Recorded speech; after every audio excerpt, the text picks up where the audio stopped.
mistakes happen. That was a bad mistake, but we all move on. And it's all about empowering our management and the staff to do the right thing, comfortable to come to us on how to fix any problem. If you want to go 100 miles an hour, you can't be upset about a few bugs on the windshield. That's going to happen. It becomes a part of your DNA, a part of the culture of the company when there's never a doubt that it's going to be the absolute best, meaning that all of the deliveries that come to a restaurant on any given day, then every chef in the company knows without a doubt they have Jeff's implicit support that if something comes in and it's not exactly perfect, could be a tomato, could be a shrimp, could be anything, don't use it, give it back, and just, hey, we don't have that tonight.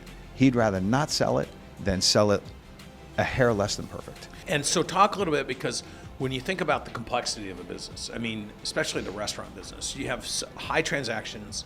Sure. You have a lot of logistics everywhere, from setting the reservation, showing up on time, parking the car, showing the people the table, making sure everything is in order, everything's delivered properly, everything comes out right, making sure the experience is remarkable. There's probably more logistics in a single transaction in the restaurant space, Sure. especially a high valued one like you guys, than there is in most businesses. And most people talk about the complexity of business, the operations of business. How were you guys able to streamline each granular piece of the process to make sure and ensure your people are empowered and the deliverables consistent every single time? Because that has been my experience going to your restaurants. Well, first of all, when we open a store, we have a great training program, and we spend a lot of time and money. I mean, when we open a new store, we almost have 2 months of training.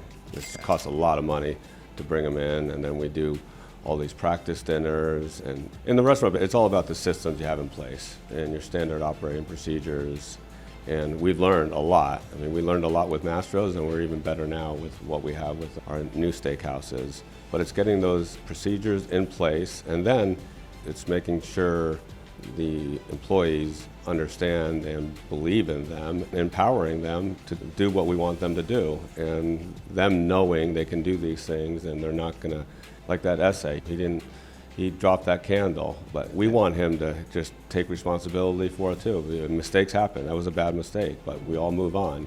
And it's all about empowering our management and the staff to do the right thing, comfortable to come to us on how to fix any problem, rather than, because the problem you get in restaurant business and a lot of businesses, the staff might do something wrong and they don't want to get in trouble, so they hide it. So they don't tell anybody. That makes it then 10 times worse. Yeah, then you just hear about it down the road, and we lost the opportunity to fix it in real time. So that's a big part of what we do, and them trusting us that, hey, we understand mistakes going to happen. Let's just do our best to fix it. I mean, the person's perfect example. It was SA, the server, the manager that night, the general man, that went through a line of people to get to Jeff, to get to me like that, because nobody flinched. It had to be less than a minute and a half. It was resolved with a phone number, with a text message saying, hey, we understand this happened.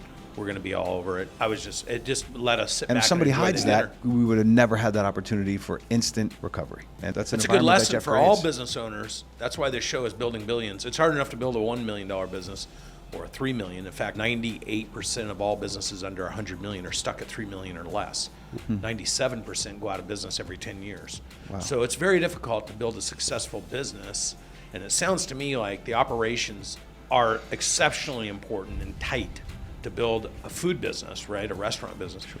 But the culture, from what I'm hearing, is as important or more important than the SOPs, because if they don't follow them, if they don't have transparency where they feel like they can communicate problems, then you can't fix them, which means it prolongs it and compounds it. Absolutely. You can't be upset about, if you want to go 100 miles an hour, you can't be upset about a few bugs on the windshield. That's going to happen. And when everybody knows that, then it's the rest of the SOPs and the rest of the standards and the rest of the procedures that Jeff puts in place all come to bear because you're activating them. If you don't activate them, you don't get everybody behind it. And it's no different than obviously a lot in historic college football and NFL today with Bill Belichick and Nick Saban both retiring in the last 12 hours. But think about the level of accountability that those guys put in place, and the film watching and the correcting the smallest details, but everybody knowing it's fine, correct it.